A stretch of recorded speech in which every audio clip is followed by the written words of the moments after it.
We are talking about transmissibility. Dr. Gupta, that is the biggest concern. So what is the evidence so far on transmissibility of the Delta variant?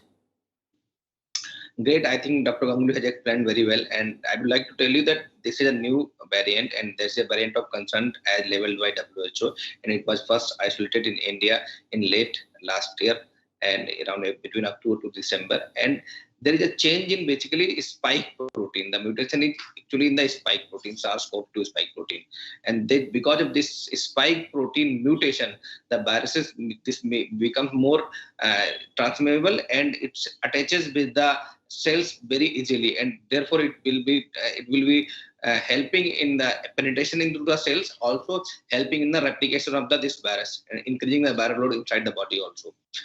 Transmissible is high rate it is around 120% more transmissible than this previous alpha variant that is identified in the UK, and it is around 225% more transmissible than Wuhan virus, original Wuhan virus. It means it spreads fast, it spreads and in fact around 2.5 times more easily, more effectively to other people than original Wuhan viruses. Means it is more spreading fast, also means R naught value, that is normally it should be less than 1 for controlling this pandemic, but it is more than 1.2, 1.3 in these cases we have seen where the transmission or infectivity is at more than 10%. In India also, like in northeast state, Maharashtra, Kerala and few other districts where transmission rate is high. So the R naught value is quite high for these viruses.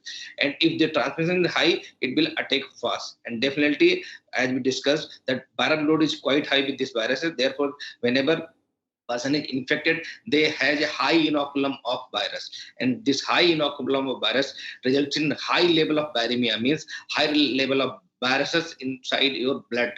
And whenever this is a high level of viruses in your blood, it will result in more inflammatory markers, release of more tumor necrosis factors, IL-6 and other serotonins, and there are so many inflammatory markers. They are released because of this high level of viremia, and indirectly they cause or indirectly they damage your lungs, especially lungs, damage your organs, especially lungs and other organs like kidney, heart and brain and GI systems. Yes. Because of this high level of viremia and high level of interleukins and other inflammatory markers, the symptomatic rates is high, means patients are more symptomatic, and if they are having this more symptom, then they are having prone to develop more symptoms and prone to develop more complications like ARDS, multi-organ dysfunction, kidney failure, liver dysfunction, GI dysfunctions. Because of these all multi-organ dysfunction, multi-organ failure, chances of death are high. So it means it is more virulent, more infectious, spreads more fast. Secondary attack rate is very high as compared to Wuhan viruses, and we have identified around in 186 countries now the main dominant variant is Delta variant.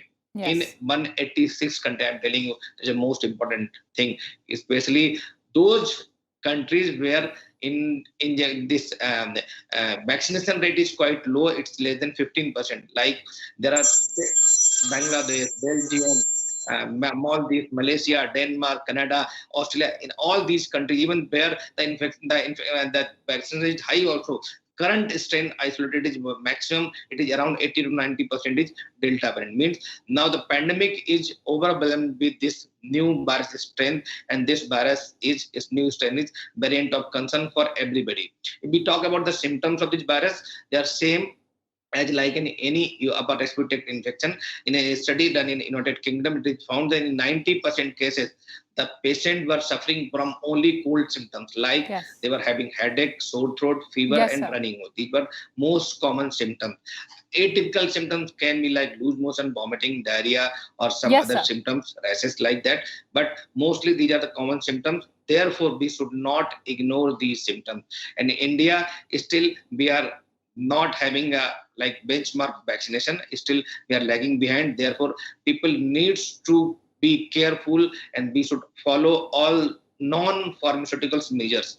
Non-pharmaceutical measures means we have to follow all COVID appropriate behaviors like Yes. mask wearing, social distancing, or not touching your mouth, nose, and eyes, avoiding crowded places, indoor places where there is a poor ventilation, and especially those people who are sick or having this type of symptom, they should not go outside. And we have done Right, there is sir. a study done by the ICMA. They have found that COVID, these patients suffering from this Delta variant also, they can be prevented from death or from the severe infection or severe complications by giving the vaccine like Covaxin, and we have a Covishield also. Right. These vaccines currently available in India, they are preventing death against this Absolutely, virus sir. also. Yes. Around 92% for somebody who has got single dose, and around 98% to 99% who have received both the doses. It means there is the only things we should know, that vaccine is the most effective till now for preventing death and complications, Right, sir. and death and complications from this deadly Delta variant. There are other things we should know also regarding Delta variant, like there are Delta could lead hyperlocal outbreaks. It has been found in several countries, right? Because of this Delta variant, there were outsurges, there were hyperlocal outbreaks, and these hyperlocal outbreaks can result in bigger epidemics or bigger pandemics also. So I think Absolutely, this sir. is So